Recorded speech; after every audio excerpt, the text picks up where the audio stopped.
Muy buenas noches, ¿cómo están? Bienvenidos a su programa A Pulso. Como ustedes ya saben, yo soy Julio Riobó. Desde ya, usted puede participar con nosotros, @JRiobóBTV en X, la cuenta del espacio, @APulsoPisoBTV, mi cuenta en Instagram, @JRiobóF, y también estamos en TikTok como JR Periodista. El tema del día de hoy, sin duda, el fascismo y la ley contra el fascismo, neofascismo y expresiones similares que presentó esta semana la vicepresidenta ejecutiva de la República, Delcy Rodríguez. Nuestro invitado, un sociólogo, profesor universitario, investigador y analista. Estaremos hablando en detalle sobre este tema.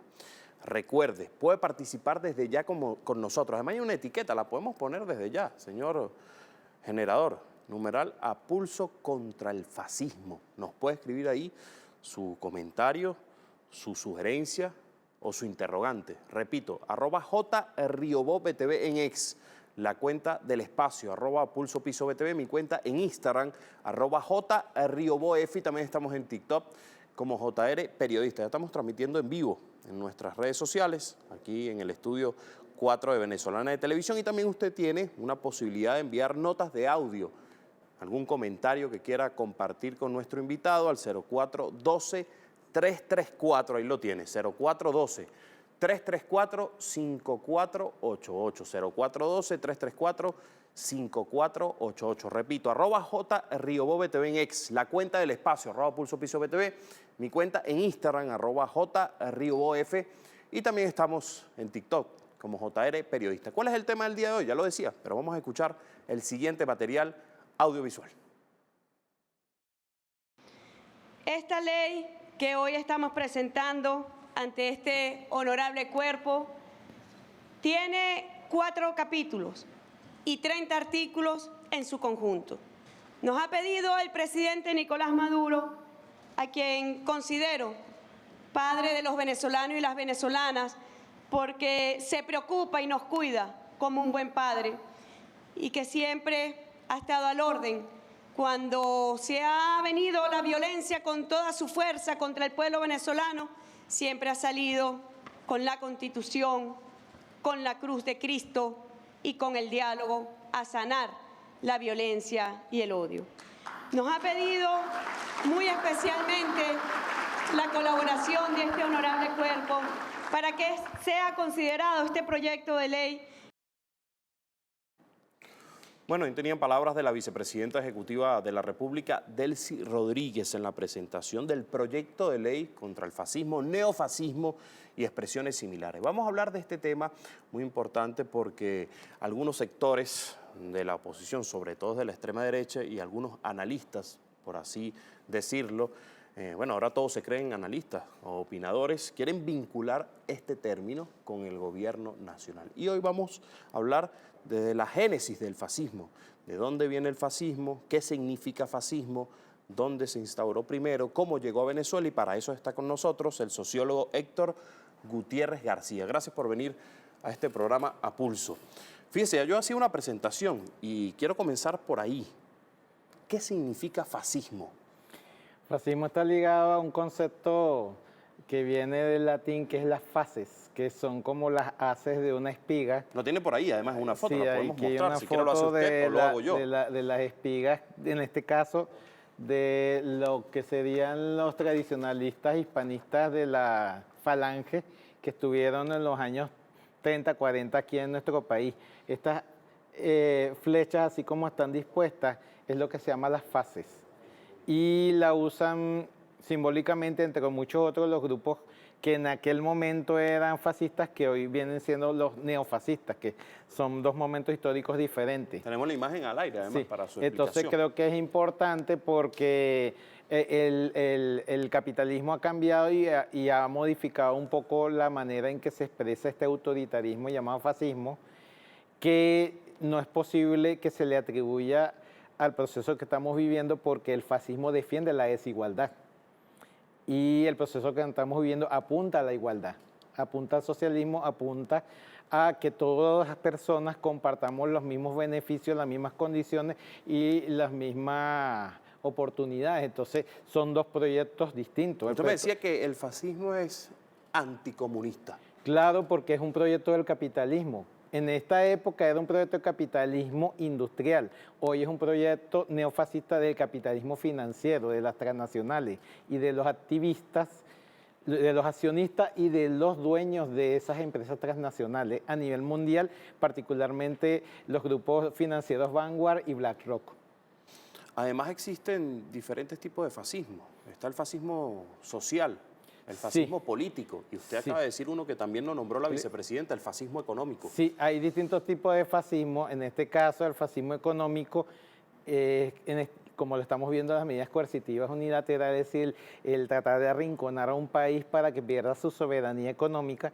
El fascismo social, que es el que la mayoría de la gente conoce porque está ligado al racismo, al machismo, a la xenofobia, a la intolerancia, y el fascismo político, que es propiamente las organizaciones que en la ley que vamos a comenzar más adelante, justamente se les pone límite porque son organizaciones pensadas para causar miedo, odio y destrucción. ¿Cómo llega el fascismo en el mundo? El fascismo en el mundo tiene bastantes siglos, bastantes milenios. Cuando llega aquí, llega con la invasión ibérica, con la invasión europea, porque cuando uno empieza a ver cómo empezaron utilizando la religión, crearon el primer genocidio indígena, además 160 millones de indígenas, luego el genocidio africano, trayendo esclavizado a un montón de personas de distintos pueblos de África, utilizando un recurso que no han dejado usar los fascistas, que es descalificar a la persona a la cual estás oprimiendo. En el caso de los indígenas llamaron caníbales, bárbaros, salvajes, y en el caso de la población africana lo tildaron de animales, de mercancías y de atrasados. Entonces con eso trataron de intentar justificar el genocidio de ambas poblaciones, y hasta el sol de hoy sigue siendo el mismo recurso, porque cuando hoy nos acusan de ser supuestamente un país fallido o terrorista, es la misma narrativa, que es insultar a la persona a la que piensas violentar y despojar. Ellos se creen supremacistas, el fascista. Ese tema es importante señalar bien de qué se trata la supremacía. Es una palabra, quizás mucha gente no la maneja, pero supremacía lo que quiere decir es que hay una persona o un grupo que se cree superior al resto. Eso es lo que significa supremacista. Una persona que por algún tipo de distinción autoasumida, que puede ser clase, raza, o sexo, o nacionalidad, o incluso, como lo vamos a comentar más adelante, el linaje familiar, se cree por encima del resto de las personas. Esa es una actitud supremacista. ¿Cuál es el papel entonces, en este caso, de Mussolini y de Hitler en la historia del fascismo? Tiene que ver con problemas europeos que ellos trataron de resolver, porque cuando, en el caso específico de Italia y de Alemania, hay que recordar que Alemania tenía un resentimiento como pueblo producto de que a través del Pacto de Varsovia el pueblo alemán se sintió muy humillado por el resto de los otros países que ganaron la Primera Guerra Intereuropea, y Hitler lo que quería era descobrarse eso, y le echó la culpa fue al pueblo judío de esa derrota. El caso italiano es diferente porque viene no desde la demagogia que utilizó Hitler a través del nacionalsocialismo, que es lo que se conoce como nazismo, sino que vino por la vía del sector latifundista e industrial italiano, que intentó oponerse a la organización obrera que se estaba dando en ese entonces, a partir de las luchas de izquierda que se dieron en toda esa península, en particular en Italia. Usted me decía un comentario bastante atinado y me sorprendía su análisis en relación a los judíos. Usted me decía, bueno, Hitler no iba contra todos los judíos, sino contra los judíos pobres. Sí. No las élites. Eso se puede rastrear en el Tratado de Avada. En el Tratado de Avada se trató de sacar de Alemania judíos ricos que pagaron bastante a Hitler, unas cuantas decenas de millones, para poder llevarlos a la zona de lo que es Palestina, que en ese momento estaba dominada por los ingleses. Y contra quien fue la masacre de los campos de concentración a la que le dio Hitler. En primer lugar, hay que recordar que fue contra África. Y eso es un debate que hay ahorita en Namibia, porque el primer campo de concentración se hizo 70 años antes del primero en Alemania, que fue en la isla de Sar, en Namibia, contra el pueblo herero. Después de que vieron que podían matar cientos de personas en poco tiempo, dijeron, bueno, ya tenemos una burocracia que nos permite eliminar masivamente personas, ahora vamos a aplicarla en territorio alemán y crean los campos de Auschwitz, Bergen-Belsen, etcétera. Y entonces empiezan a aplicarla, porque la narrativa te dice que es contra la población judía. Eso no es tan cierto. Son los judíos pobres, los comunistas, los ateos, los homosexuales, los negros y las personas con discapacidad. Todas esas personas fueron exterminadas. Entonces, la historia no la cuentan bien porque no dice que no todos los judíos fueron exterminados, sino solamente aquellos que eran pobres y que eran comunistas. Ahora bien, si uno se pone a analizar, hay varias fuentes de la llegada del fascismo a Venezuela. ¿Cómo llega el fascismo a nuestro país? El fascismo se fue dando como parte de esa alianza capitalista, porque hay que recordar que en la época desde Guzmán Blanco hay una especie de proyecto de blanqueamiento social donde se trató primero de poblar nuestro país con inmigración europea, y en ese contexto lo retoman varios gobiernos, como el de Gómez. De hecho, en una carta que yo te hice llegar, el mismo Hitler le manda condolencias al gobierno de Venezuela, creo que era de Larrazábal, donde le da condolencias por la muerte de Gómez. Luego viene con Medina y con Pérez Jiménez. ¿Pero por qué con Pérez Jiménez? Porque cuando el gobierno de Hitler, los nazis, son derrotados por los soviéticos, salen huyendo, y uno de los que colabora con ellos, porque ya tenía vínculos desde antes, es Estados Unidos. En el caso que ya se conoce por las redes, el abuelo de George Bush, Prescott Bush, hizo muchos negocios con Hitler para cuestiones industriales. Luego lo hizo Ford y lo hizo Rockefeller por la vía de la eugenesia o la limpieza racial que llaman higienismo. Y también lo hizo General Motors, lo hizo Ford, que recibió condecoraciones de Hitler. Entonces, esos vínculos hicieron que, por ejemplo, en los años 40 aquí había plantas de ensamblaje de la General Motors, y en los gobiernos de aquí, cuando salen derrotados los nazis, algunos nazis son llevados como expertos en bombas y armas biológicas y químicas y atómicas para Estados Unidos, y otros que eran criminales de guerra son llevados a países donde había dictaduras. Algunos van para Bolivia, que son los que crean ahorita problemas ya en la media luna, otros fueron para Argentina, otros fueron para Chile, otros fueron para Brasil, por el caso más conocido de Klaus Barbie o George Mengele, que estaban en esos países, y algunos vinieron para Venezuela. Entonces, Bueno, se dice que en 1940 la embajada alemana, estuve leyendo allí, investigando sobre eso, bueno, hacía algunas actividades con estos símbolos nazis, en actividades públicas, invitaba a la gente a participar, muy cerca de la Segunda Guerra Mundial, además.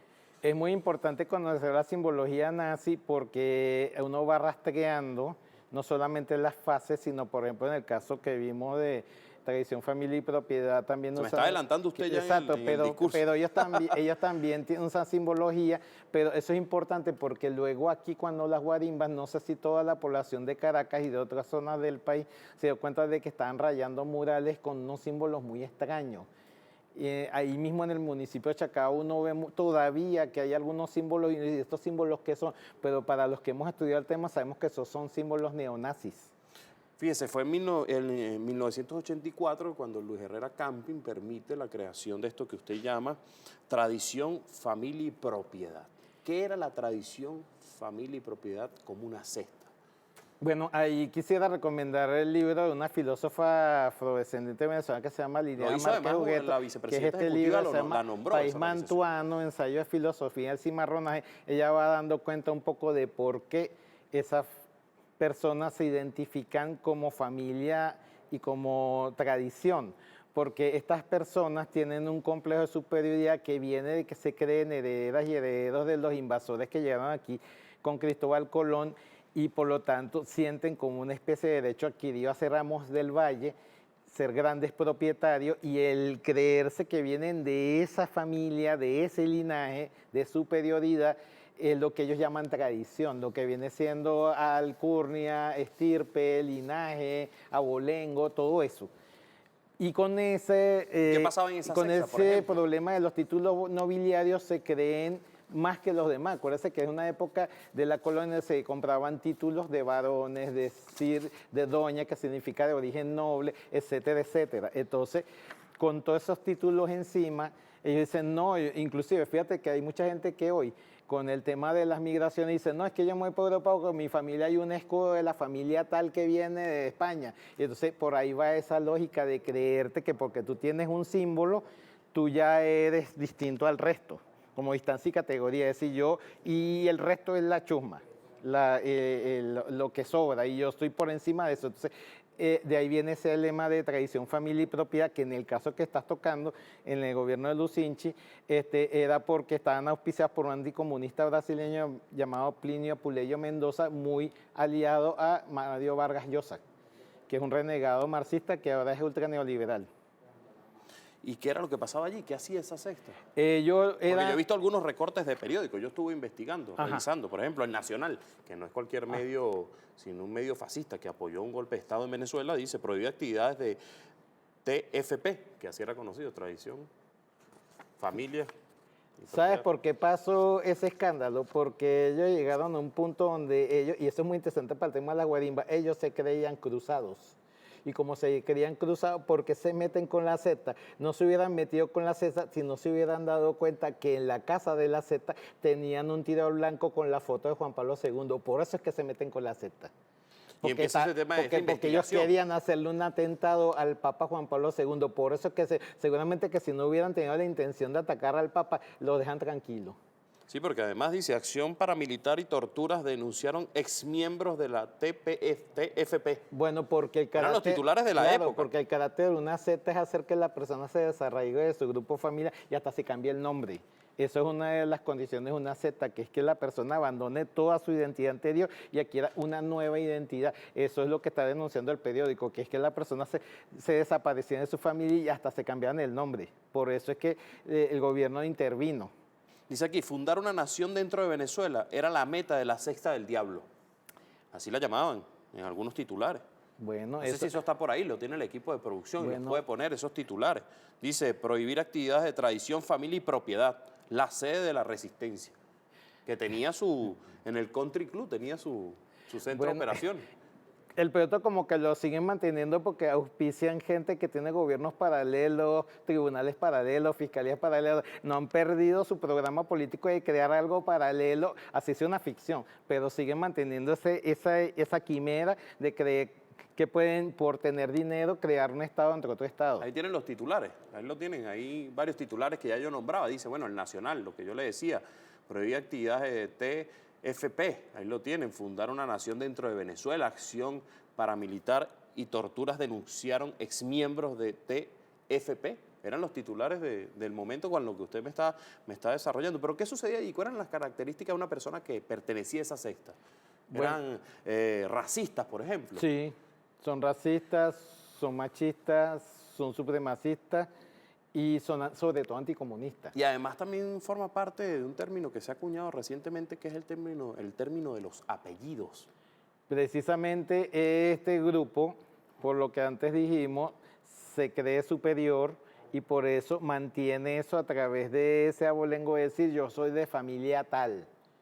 ¿Ve? Entonces, como aquella canción famosa de Salsa que dice, no, es que esta persona que se cree de apellido tal y fulano. Y yo digo, porque ellos no tienen un arraigo al pueblo, necesitan separarse a través de algún tipo de título, que en este caso lo dan los apellidos.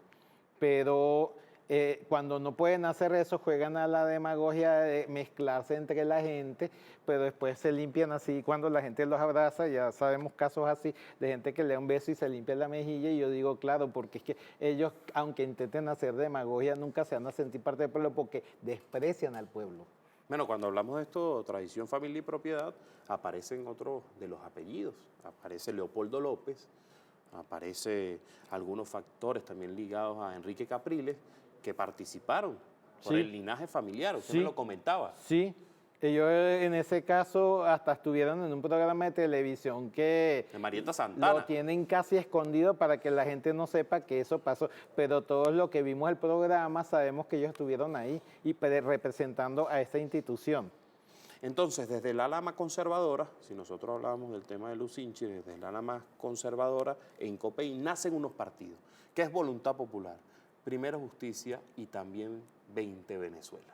¿Cómo se traduce eso dentro de esta cesta del diablo, como lo nombran algunos periódicos? Eso es importante tomar en cuenta el contexto. Es un contexto donde estamos hablando del paso de los 70 a los 80, existe el Plan Cóndor, la AAA, es decir, se impone la dictadura del neoliberalismo a fuerza de la desaparición forzada, la tortura y la muerte de toda la gente que tenía activismo popular, particularmente la teología de la liberación, y en cambio ellos van colocando gente que tiene posiciones que dicen ser cristianas, pero que en realidad son cristofascistas, son posiciones donde ellos utilizan la religión para introducir posiciones fundamentalistas y de terrorismo moral.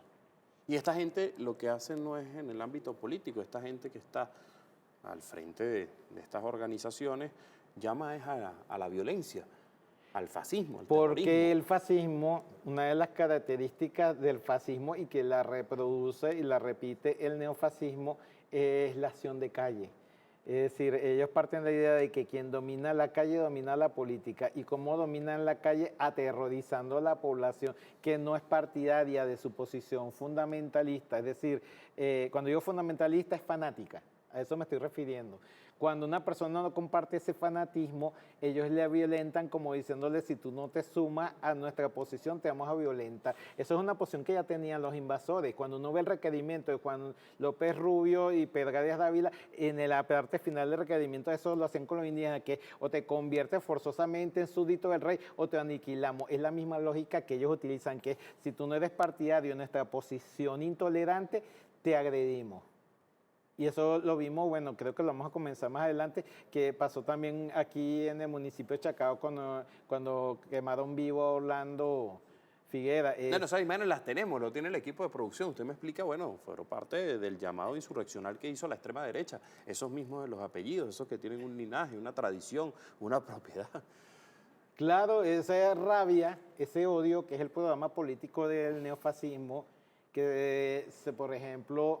se puede ver en lemas como... Cuando Orlando Figuera, búsquenme esa imagen. Se ve en lemas como descarga tu arrechera o el lema hasta el final. Ahí tenemos las imágenes. Son lemas terroristas, de llenar a la gente de una lógica de lo que podemos llamar inquisición, porque en la inquisición mataban a la gente simplemente porque se sospechaba que podían ser infieles. En este caso se repite la misma estrategia porque parece chavista, nunca se supo si lo era, pero fíjense que le prendieron porque fuego. tenía una camisa roja, por ejemplo. O por el mismo color que él tiene, por el racismo. Ese es negro, debe ser chavista y le prendieron fuego.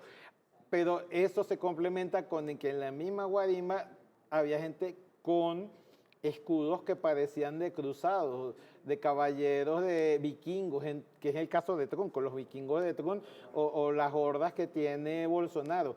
Entonces, aquí uno está viendo que es la misma simbología, gente con escudos que se enfrenta a gente del pueblo que ellos presumen que son chavistas o que precisamente por pobres, porque también otro rasgo del fascismo es la oporofobia, que es el terror a la gente del pueblo, a la gente más empobrecida, que ellos mismos empobrecieron y que ellos lo ven como gente que sobra, que gente que puede ser eliminada de dos maneras, o lo eliminas porque lo quemas como hiciste con Orlando, o lo eliminas mandándolo a una guarimba como una carne de cañón. Por ambas vías uno ve gente en las guarimbas que es gente de barrio que dice, esta persona está mandando a que se mate y en el fondo es parte de la guerra dividida. ¿Por qué? Porque pone al pueblo a pelear contra el pueblo. Fíjese, hay un comentario aquí, dice por Instagram, Carlos Mago 61, una conceptualización del fascismo político es fácilmente recreado por factores como María Corina y Leopoldo López. Es un comentario que me hace. Bueno, en este caso, fascismo político tiene que ver con la intolerancia. Creo que es importante señalar que el paso previo para que una persona tenga una posición violenta es que primero en el diálogo, en la relación, tenga una posición intolerante de cerrarse al diálogo. Es decir, que si por ejemplo tú tienes una posición política y yo tengo otra posición política, yo digo, tu posición es distinta a la mía, yo no hablo contigo. Esa es una posición intolerante. Dice aquí Leonel Muñoz, pregunta para nuestro invitado de hoy, estimado amigo periodista Julio Alberto Riobó. Siendo el fascismo una desviación criminal del capitalismo, ¿cómo puede el socialismo bolivariano resolverlo? Es importante resolverlo viendo con la memoria larga de la lucha de nuestros pueblos, quienes han sido los que históricamente han siempre explotado, oprimido y colonizado a nuestros pueblos. Esa memoria es sumamente importante porque lo que está en juego es una disputa de la memoria y de las interpretaciones. Primero te borran la memoria o te la manipulan, para eso tienen sus intelectuales, lo que tú mencionas al comienzo de los opinadores, y luego ponen una narrativa que es falsa. Eso está pasando ahorita. Hay muchos... Bueno, yo estuve leyendo a Laureano Márquez, Ajá. que hace un hilo y él, bueno, trata de justificar en ese hilo que lo que sucede o lo que hay en Venezuela, el gobierno es fascista y no es estos líderes de la extrema derecha o los apellidos, diciendo, bueno, que se necesita un militar, por ejemplo, que está al frente, un partido único como el Partido Socialista Unido de Venezuela. Bueno, tratan de tergiversar, colocar en la conversación algunos contextos que no son realmente reales. Eso es importante que señales porque sacar un tema de contexto es parte de la estrategia de la guerra cognitiva. Tú sacas de contexto todo, hasta las frases las sacas de contexto. En este caso, está sacando de contexto el hecho de que si existe una constitución donde todo el mundo, incluyendo el sector uniformado, está obligado a respetar los derechos humanos, solamente aquellas personas que no respetan los derechos humanos vienen de una tradición que este mismo sector social pudiente, hizo alianzas en el año 62 con el Pentágono a través de la Escuela de las Américas para formar en Fuerte Tiuna a nuestros uniformados y uniformadas como verdugos. Eso lo hizo Estados Unidos en la Cuarta República en el año 62. Aquí en Caracas fue la reunión donde se diseñó el Plan Cóndor y la AAA, pero este sector no está dispuesto a reconocer que ellos fueron los creadores de esa situación. No la van a reconocer porque otra característica que ellos tienen es la irresponsabilidad, que tú lanzas la piedra y escondes la mano. De repente ellos quieren utilizar algo que utiliza Laureano Márquez, que es aquello que llaman el humor. Pero el humor no es neutral porque ahí estamos viendo el caso de Zelensky. Zelensky está apoyando a los neonazis y ¿qué hacía Zelensky antes de presidente? ¿No era humorista? Eso es importante para meditarlo porque el humor no es neutral. Hay un humor contra los pueblos, contra la clase oprimida y hay un humor de liberación. Nosotros tenemos a Roberto Montoya, que era un humorista de la liberación. Tenemos mucha gente nuestra que es buena en el tema del humor. Es decir, el humor tiene que servir para liberarnos, no para que la misma población se ataque entre sí, porque entonces tú utilizas el humor para ofender a las mujeres, para ofender a las personas indígenas, para ofender a las personas homosexuales, a las personas afrodescendientes. ¿Qué clase de humor es ese? Eso no es humor, eso es burla, eso es humillación. Otro de los que también ha tratado de posicionar este discurso, esta conversación en redes sociales, es Julio Borges. Y uno lo recuerda, no sé si usted lo recuerda, el día que atropelló, asesinó a un niño y bueno, se dio a la fuga. No sé si tenemos ese video por allí, me dicen cuando lo tengan las imágenes. ¿Y por qué se esconde? ¿Por qué esconder si él hizo asesinó a ese niño? ¿Por qué él esconderse como que, bueno, yo no cometí este delito? Me lo mencioné hace un momento, lanza la piedra y esconde la mano con la misma actitud. Ahí está el video, miren el video, ajá. Lo podemos analizar allí. Ajá, con la misma actitud con la que él puede arrollar a un niño y después salir a huir de la responsabilidad de haber agredido a un niño o a una niña en un país donde el interés supremo son los derechos de la niña, con esa misma actitud cobarde es con la que él no asume que él fue el que pidió las medidas coercitivas unilaterales que estamos Eso sería un como fascismo, pueblo. el fascismo social. En este caso sería fascismo social. ¿Por qué? ¿Cuál es la diferencia, Pero lo que él por ejemplo? pidió de las medidas coercitivas es una suma de fascismo político con fascismo económico. ¿Por qué? Fascismo económico porque él quería, al igual que como ocurrió con el caso de Allende, asfixiar la economía nuestra a través de sanciones, que no son sanciones sino medidas coercitivas, pero también es fascismo político porque él representa una agrupación cuyos valores representan esa irresponsabilidad. de no asumir cosas como que atropellaste a una persona.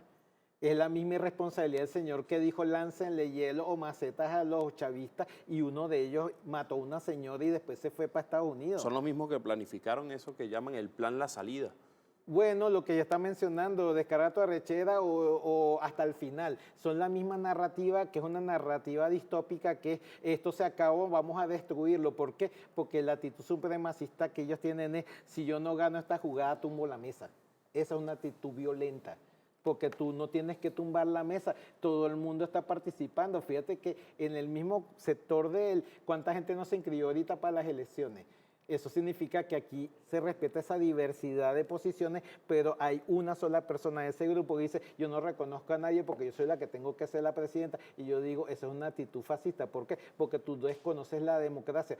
Eso es una cosa que vamos a conversar cuando hablemos de la ley, porque es importante, como señala la ley, que yo no le llamaría denigrar la democracia, yo diría despreciar la democracia. Ahora bien, usted habla de un término que también usó la vicepresidenta, que el presidente también ha hecho mención, el término hasta el final. Es un término, lo que ella ha dicho, yo pude investigar allí, que utilizaba también Hitler y que también hace Benjamín Netanyahu. Exacto, la solución final. ¿Qué es lo que está haciendo con Gaza? No quiere eliminar, él mismo dijo, hasta que no eliminemos a la población palestina. Esto es hasta el final, dice. Claro, pero qué casualidad que la misma persona que está diciendo que hay que eliminar por la vía del genocidio, que algo a lo que todo el mundo tenemos que oponernos justamente hoy, que es el día de la Quds y viva la lucha palestina, es la misma persona que su agrupación, que no sabemos si es partidista porque no logró inscribirse en el CNE, esa agrupación tiene nexos con ese Netanyahu, que es un asesino, un criminal que debe ser condenado. Entonces ahí uno ve, como dice el dicho popular, los burros mochos se juntan para rascarse, es decir, que tienen en común el anticomunismo y el fascismo, en este caso neofascismo. Además ellos se alejan se hacen la vista gorda del mundo de lo que está sucediendo en Palestina, algunos en el mundo, pero están muy preocupados por lo que sucede en Venezuela. Fíjate que el sionismo es un proyecto supremacista que hasta desconoce al mismo pueblo judío que ha habitado en la zona junto con los palestinos. Ahí está el pueblo que históricamente ha estado junto con los pueblos palestinos, que es el pueblo sarra y el pueblo samaritano. También está el Beta Israel, que son los judíos etíopes. Están los sefardí, que son los de Portugal e Italia, y están los nayarí, que son los de Arabia. Pues resulta que el sionismo, que es de la zona de Europa Oriental, que son los askenazis, desconoce esa diversidad y se arroga el decir, no, los judíos somos nosotros, lo cual es absolutamente falso. ¿Por qué? Porque ese proyecto lo decidió el barón Rothschild cuando negoció con la reina de Inglaterra ocupar ilegalmente el territorio de Palestina, y para eso forzó con la estructura de la ONU la actual ocupación ilegal que estamos viendo, que ya lleva más de 30.000 personas exterminadas. Eso es algo a lo que... Bueno, es un término que también utilizan, yo estuve escuchando algunos discursos, dice, nosotros vamos a enterrar, casi que a exterminar el socialismo.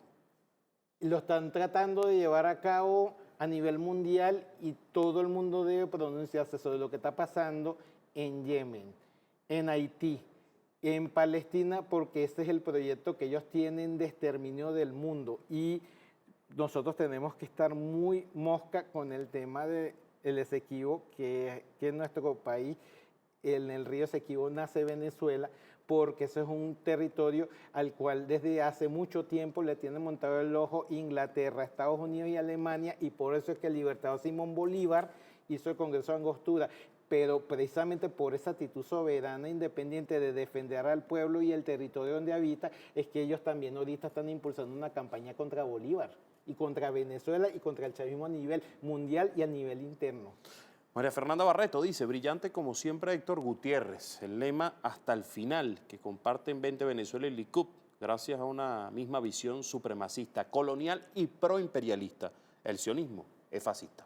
El sionismo es un invento que surgió con la Liga Anticomunista apenas venció la Revolución Soviética. Cuando ellos vieron que ellos desplazaron al zar de Rusia, que tenía vínculos con estos grupos askenazis, empiezan a hacer la Liga Anticomunista y empiezan a hacer otros proyectos anticomunistas como el Intermarium, un proyecto de ese sector cristiano de la dominación, y empiezan a atacar todas las experiencias que en ese momento llamaban comunistas, hoy les llaman socialistas, y por eso lo que hay es una continuidad del viejo anticomunismo con hoy lo que sería el antisocialismo. Por eso ellos desprecian la igualdad, porque ellos nunca van a reconocer que todos y todas somos iguales. Ellos no pueden aceptar eso porque sería eliminar la filosofía, o mejor dicho, la ideología ¿De dónde vienen? Claro, sería como tachar lo de familia, tradición y replantearlo, es decir, ¿de qué tradición estás hablando? No es la indígena, no es la afrodescendiente, no es la del pueblo, no es la del pueblo cimarrón. ¿De qué familia estás hablando? Si aquí hay familia extensa, aquí hay familia comunitaria, hay comuna, es decir, ¿de qué me estás hablando? Entonces, por eso es importante hacer el debate y buscar, a través del debate, romper la intolerancia y hacer que la gente recupere la memoria de lo que hemos sido y de la lucha que nos ha llevado a ser lo que somos hoy. Mira, dice aquí, Penélope Alsina escribe: a nuestro hermano Héctor Morocho Gutiérrez, el agradecimiento por hilar tan fino para explicar de forma tan sencilla cómo se vincula el fascismo, neofascismo, anticomunismo y sionismo. La humanidad debe comprender lo que subyace tras todas esas expresiones para combatirla. Eso es importante, porque es importante hoy reivindicar a Hugo Chávez Frías, porque él fue el maestro nuestro de cómo hacer que estos conceptos que son políticos, todo el mundo los maneje en la práctica, pero también hay que hacer el debate de ideas, porque como lo decía Simón Bolívar, esa es nuestra artillería. La artillería nuestra es debatir las ideas y hacer que la gente genere transformación, no que se quede estos grupos que siempre han querido explotarnos y que uno no haga nada al respecto, porque ya lo dije hace un momento, el plan de ellos con nuestros pueblos es hacernos a nosotros lo que están haciendo en Haití y en Palestina. No podemos permitirlo. Fíjese, vamos a realizar la primera pausa. Ya tenemos 43 minutos conversando. Mi equipo de producción me dice, bueno, ya he hecho varias comparaciones, ha hecho en profundidad este tema. Al regreso usted va a responder las preguntas de otros colegas y también vamos a hablar de lo que usted ya adelantaba, el tema de la ley. Yo sé que usted la revisó, yo también lo hice y creo que tenemos que abordar sobre todo quiénes son aquellos que se oponen a que se aplique esa ley. ¿Quiénes son? Son los mismos de los apellidos, son los mismos de esto que usted llama o que se llama tradición, familia y propiedad, de esa cesta. Son los mismos, la quieren reeditar. Eso me lo va a responder al regreso de la pausa. Recuerde, puede participar con nosotros, @JRiobóBTV en X, la cuenta del espacio, @ApulsoPisoBTV. También en Instagram, @JRiobóEFI. Estamos en TikTok, JR Periodista. Alguien me escribe por allí, no puede ser tan gringo de decir X. Bueno, así se le llama. También le puedo decir X, no hay problema. Y al 0412-334-5488, 0412-334-5488. Ya regresamos con Apulso, hoy en tema de análisis del fascismo, neofascismo y expresiones similares. No se aparte.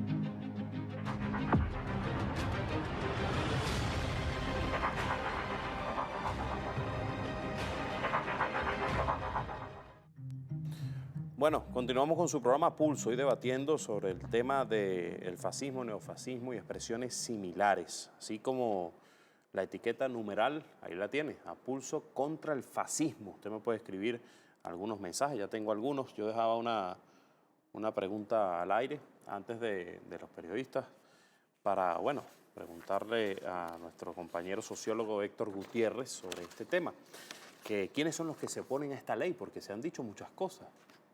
Fíjate que en el sector dominante mundial y la clase dominante empresarial de la derecha, porque hay que aclarar que aquí también hay empresarios que quieren nuestro país, pero este sector que es apátrida, siempre ha querido dos opciones, que no haya ningún tipo de regulación, por eso apoyan el neoliberalismo, porque no quieren ningún tipo de regulación que les impida hacer sus negocios donde siempre ellos son los únicos beneficiarios y beneficiarias.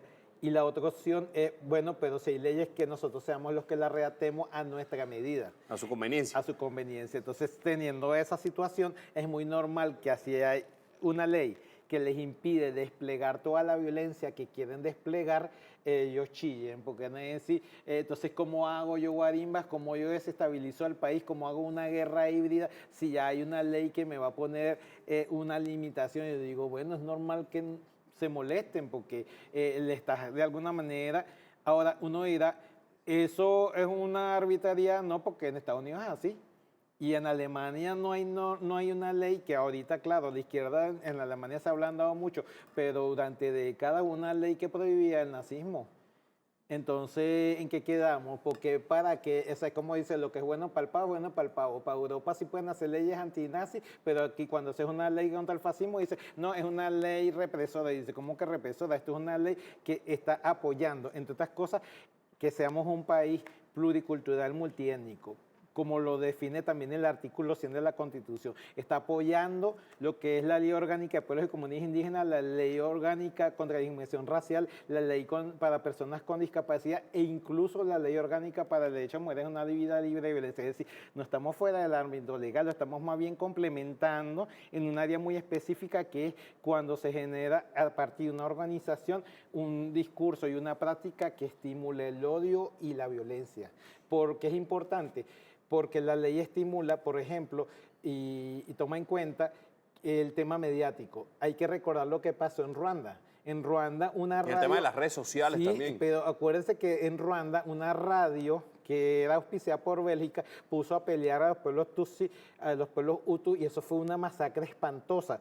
Nosotros aquí no podemos permitir que los medios y las redes hagan que el pueblo haga una guerra interna. No podemos permitir una guerra civil y ya tenemos la ley resorte, pero también esta ley apoya la ley resorte en algo muy específico, que qué tipo de contenidos están saliendo que auspician la violencia y el fascismo y el neofascismo. Eso tenemos que ponerle un límite porque estamos en un proceso donde el mundo está lleno de mucha violencia y podría entrar a nuestro territorio esa violencia por la vía paramilitar. Entonces tenemos que impedir toda narrativa que justifique ese tipo de acciones. Fíjese, ya vamos a complementar el tema de la ley. Capaz los periodistas que nos acompañan están vía streaming, pueden hacerle interrogantes sobre eso. Está con nosotros Aricel Carbonell, periodista de Radio Comunitaria La Voz de Guaycaipuro 102.9 FM, y también Elías Cabeza, periodista del diario Guacamaya Digital Portal Web, que van a hacerle interrogantes.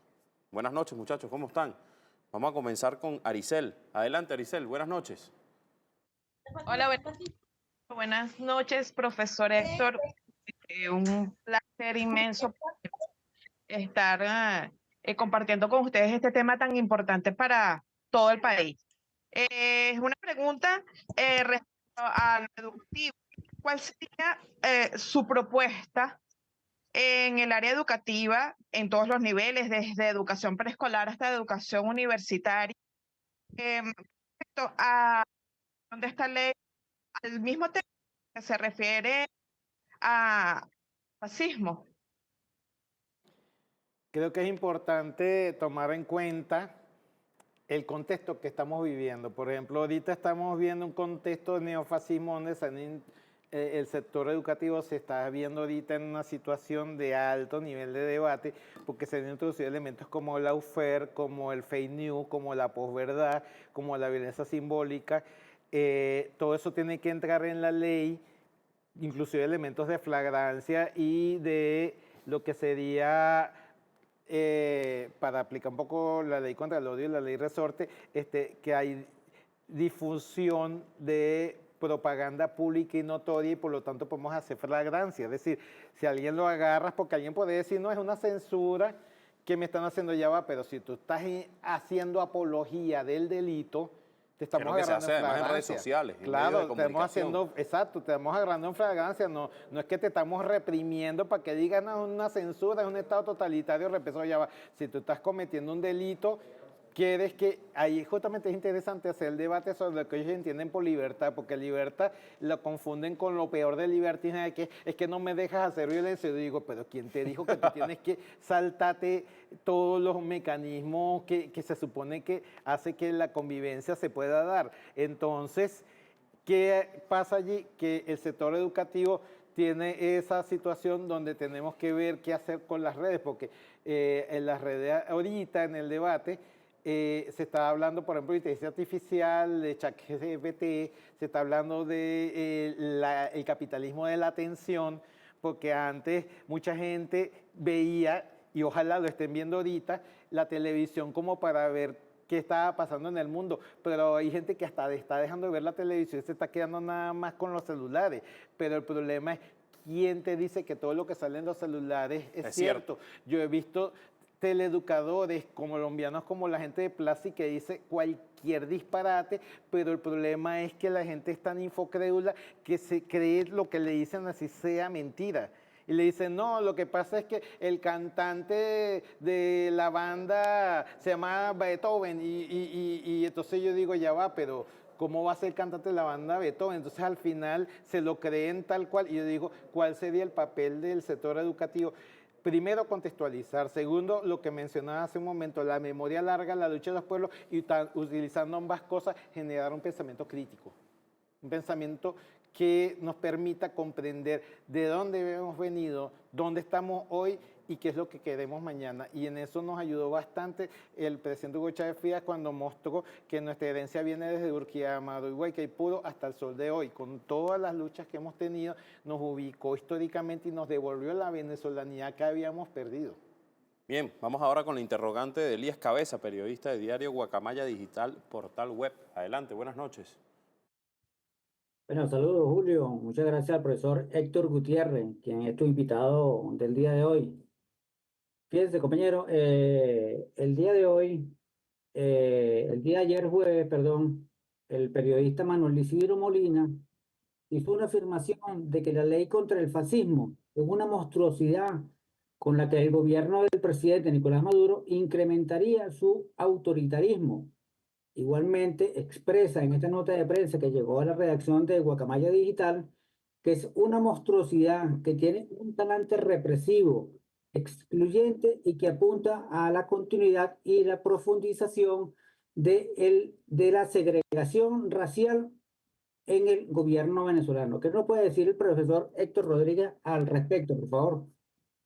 Sí, Héctor Gutiérrez García, Héctor Rodríguez, el gobernador de Miranda, pero el caso es que, como ya mencioné, una de las características del sector capitalista patriarcal es la irresponsabilidad.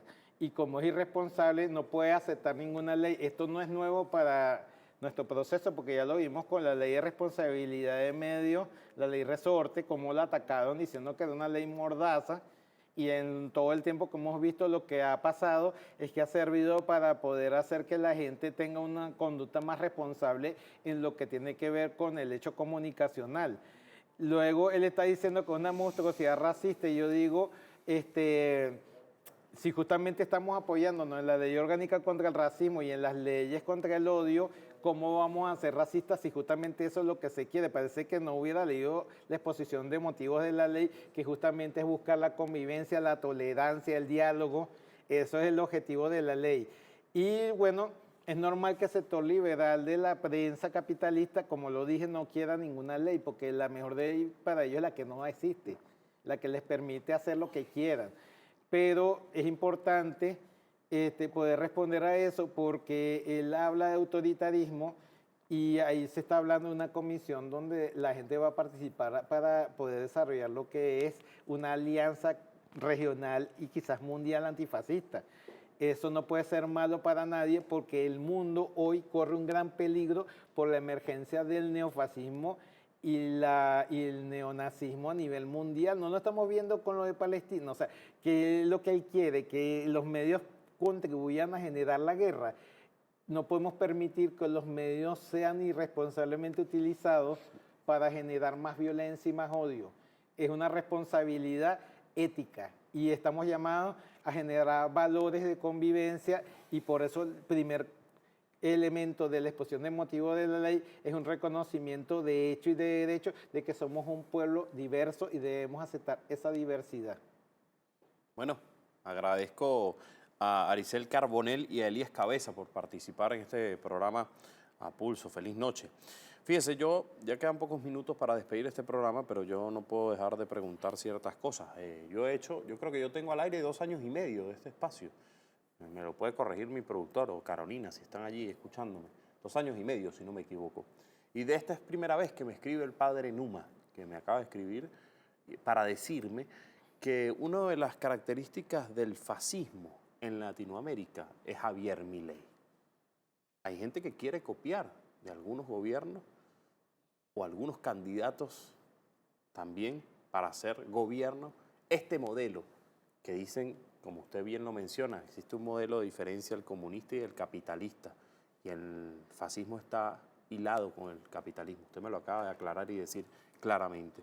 Y de esos sectores o de ese método, de ese modelo capitalista está Javier Milei. ¿Qué tanto daño hace Javier Milei para Latinoamérica si lo enfocamos además en el ámbito del fascismo? Fíjate que Estados Unidos necesita colocar bases militares en todo el continente para reactivar la doctrina Monroe. Para eso necesita aliados locales, presidentes colocados por ellos como títeres, mientras más dóciles a las necesidades del Pentágono sean esos presidentes, más contentos estarán los poderes de las transnacionales de Estados Unidos. Milei entra en ese juego porque, fíjense lo que hizo Milei, eliminó el Estado porque la propuesta de autoritarismo neoliberal y ultraliberal de él, mal llamado narcocapitalismo, eliminó casi todos los ministerios y él necesita apropiarse de todos los recursos para entregárselos en bandeja a las transnacionales. ¿Por qué es peligroso Milei? Porque a diferencia del neoliberalismo clásico que necesita un Estado represor para meter las inversiones, Milei sencillamente dice hay que deshacerse del Estado para que nuestros países queden en situación peor que la de Irak, peor que la de Libia y lo que quieren hacer ahorita con Palestina.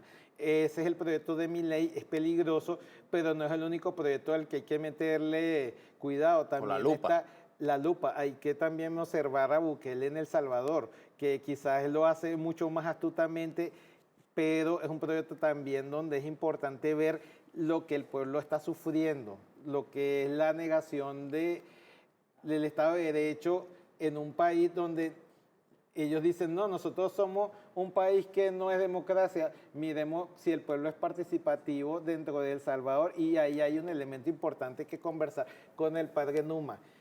Me gustaría que el padre Numa nos ayudara con todo el sector religioso del país a generar un diálogo ecuménico y macroecuménico, o dicho de otra manera, un diálogo entre religiones donde todas y todos nos comprometamos a poner a raya al fundamentalismo.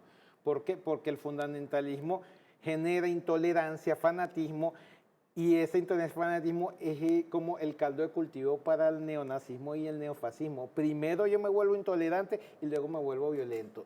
¿Cómo lo rompemos? Generando un respeto a nuestra diversidad cultural y a nuestra diversidad espiritual y religiosa. Creo que eso ya se está haciendo desde la Asamblea Nacional, la diputada Asia Villegas también lo está haciendo, pero tenemos que comprometernos como pueblo a reconocer que lo que nos ha salvado durante más de 500 años en nuestra venezolanía es que nos hemos sabido reconocer y autorreconocer como un pueblo diverso de manera horizontal. Es decir, nadie es más que nadie.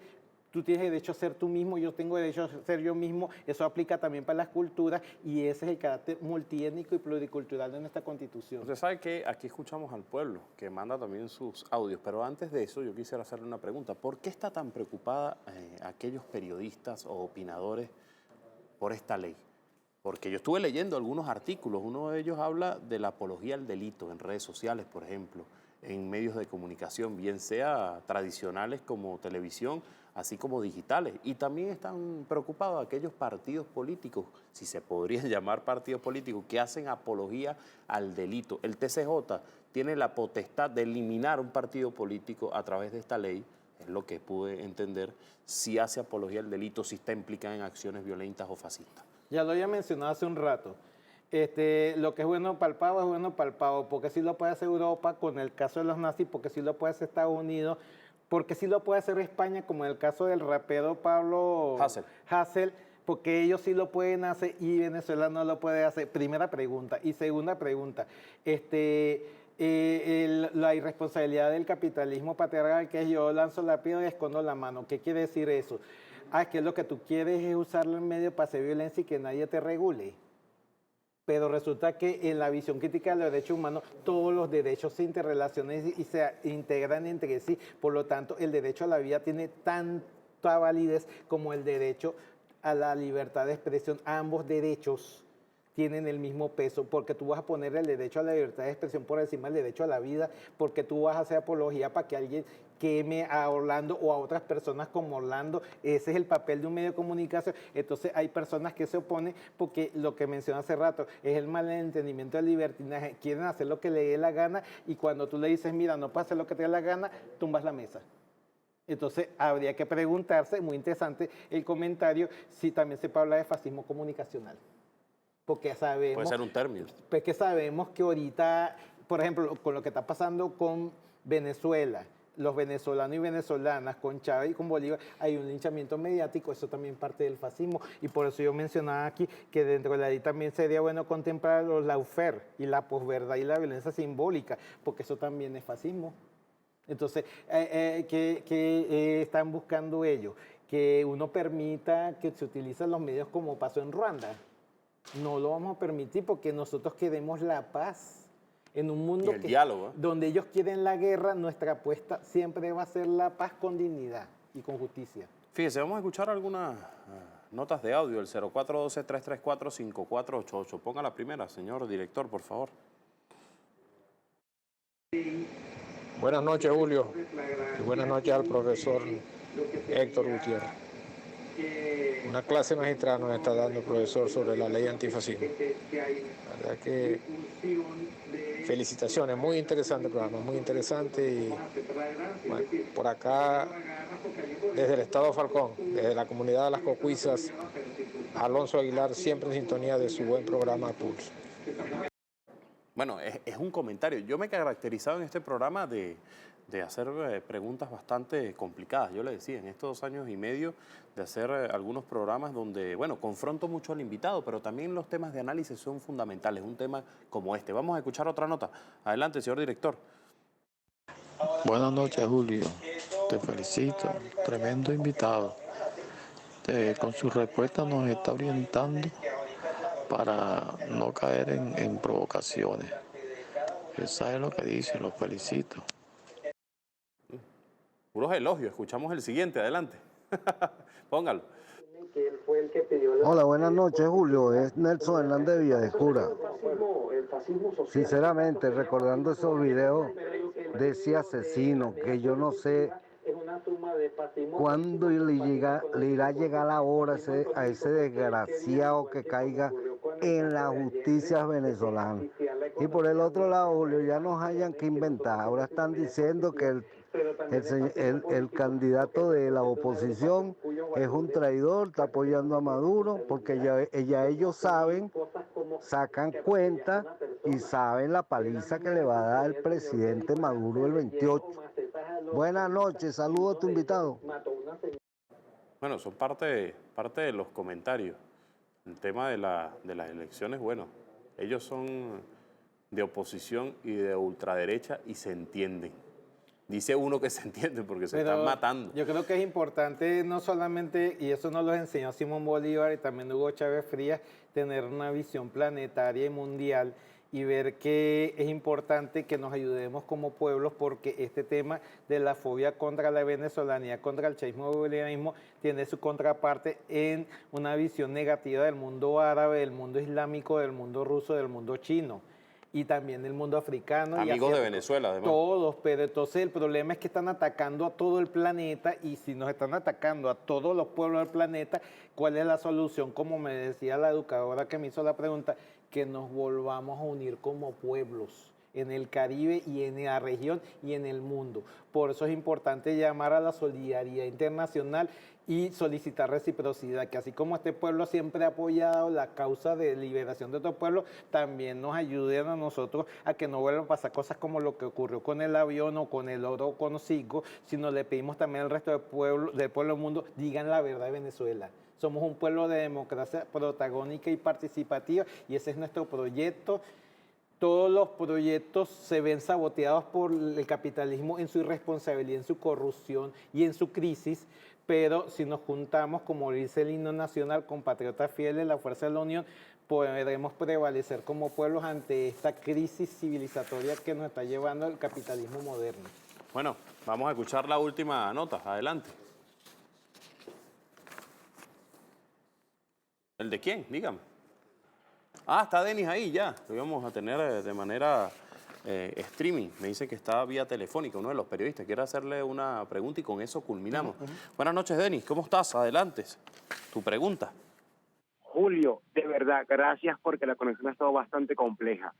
La pregunta para el compañero, ¿cómo tenemos que hacer los venezolanos de ahora en adelante para unirnos, para reunirnos y compenetrarnos ante esta arremetida que nos va a llegar ante estas nuevas elecciones que democráticamente los venezolanos hemos estado esperando y desarrollando? Y desde su punto de vista, ¿qué debemos hacer? ¿Cómo debemos prepararnos? Y además, compañero, felicitarle a usted por su gestión y también a Julio y a su equipo de producción que bien han hecho para que nuestro trabajo quede bien parado, de verdad que sí.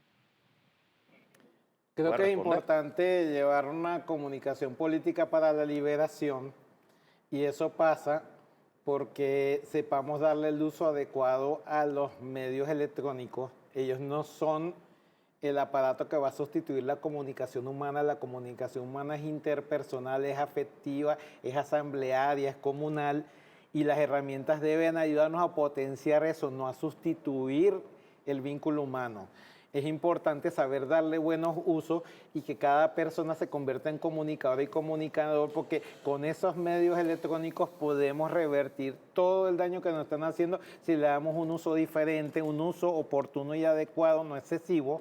No volvemos infoadictos, sino más bien infocompetentes en el sentido de saber utilizarlas, porque con eso podemos contar la verdad de Venezuela, pero también podemos connotar nuestra propia historia.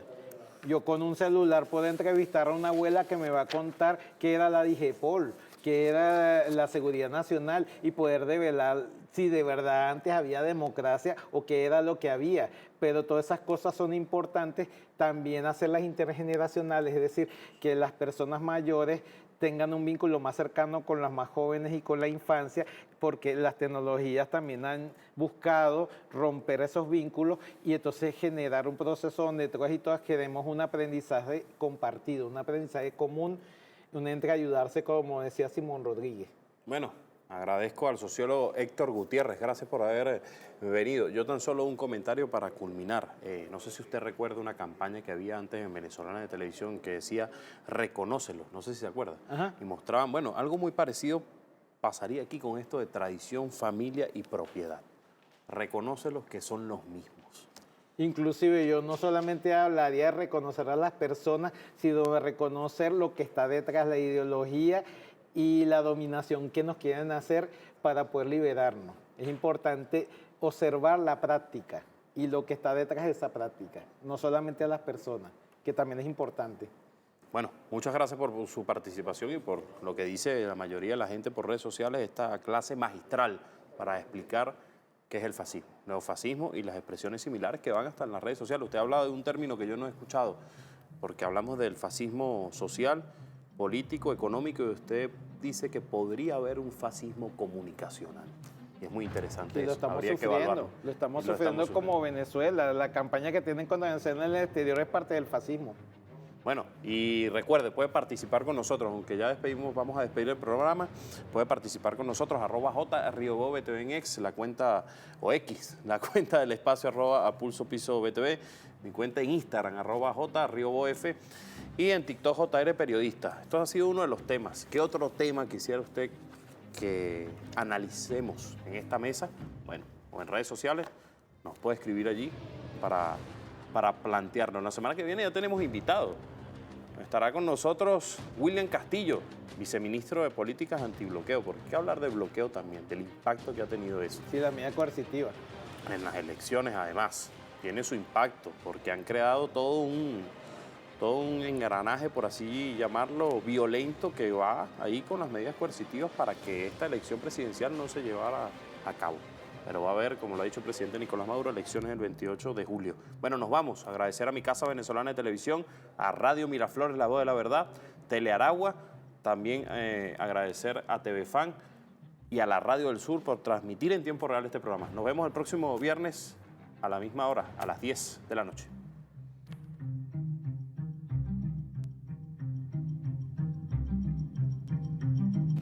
Nosotros estamos claros y el hermano presidente nos ha dicho hacia dónde tenemos que orientar. Prioridad, servicios públicos, para atender todos los temas de vialidad y acceso. Plan Integral de Vialidad Rural.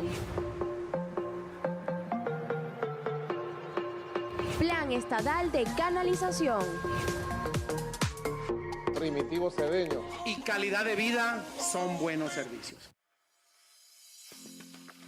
En la gestión del gobernador del estado Sucre, Gilberto Pinto, la salud es prioridad. Es por ello que los equipos de profesionales del sistema de salud pública han logrado realizar más de 17.000 intervenciones quirúrgicas de baja, mediana y alta complejidad. Además, con la ruta Salud es Amor por Sucre, se ha brindado atención médica y entrega de medicamentos a más de 1 millón de sucrenses. Centros de atención de salud primaria y sistemas de quirófanos han sido rehabilitados en articulación con las bricomiles para garantizar espacios óptimos y de calidad.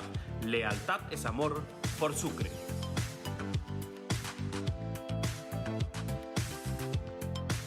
Cumaná continúa siendo la tierra de los sueños posibles. La atención social es uno de los bastiones de nuestra gestión.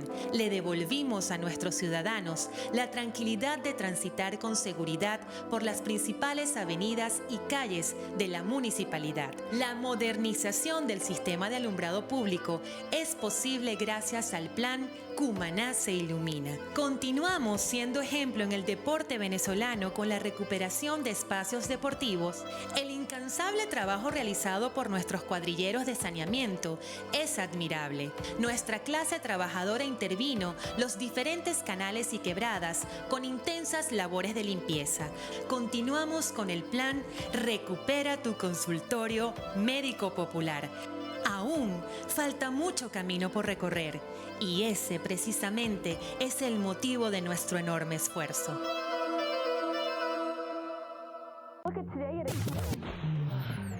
Nadie quiere perderse el final de la película.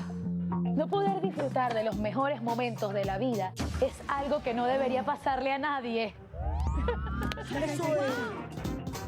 Por eso CanTV cambia a fibra óptica, para que todos disfrutemos del servicio que merecemos.